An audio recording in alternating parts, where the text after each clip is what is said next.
প্রিয় বন্ধুরা, আসসালামু আলাইকুম। সবাই শুভেচ্ছা নেবেন। তো সরিষা ফুলের ভান্ডারে চলে আসছি রূপনগরে। এই সরিষা ফুল রূপনগরের রূপ দেখিয়ে দিছে। এখানে আমরা কয়েকজন কন্টেন্ট ক্রিয়েটর আসছি। আর দেখেন, এখানে কন্টেন্ট ক্রিয়েটরের অভাব নাই। আপনাদের দেখেন, এই শত শত কন্টেন্ট ক্রিয়েটর এখানে দাঁড়ানো আছে, ছবি তুলতেছে, ভিডিও করতেছে। আর দূরে দেখতে পাইতেছেন আরো অনেক লোক, আরো অনেক লোক।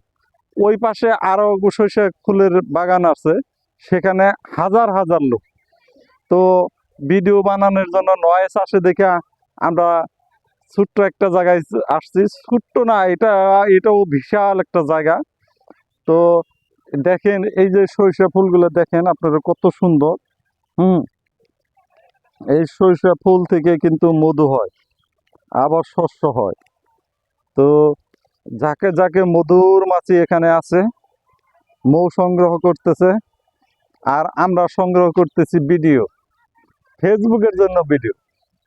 তো ন্যাচারাল পরিবেশের ভিডিও বানালে নাকি ভাইরাল হয়, সেই জন্য আমরা চলে আসছি ন্যাচারাল একটা জায়গায়। এখানে সরিষা ফুল হাজার হাজার বিঘা সরিষা ফুল, সরিষার শস্য রোপণ করেছে। তো মন জুড়িয়ে গেল। ভালো লাগলে অবশ্যই লাইক কমেন্ট শেয়ার দিয়ে পাশে থাকবেন।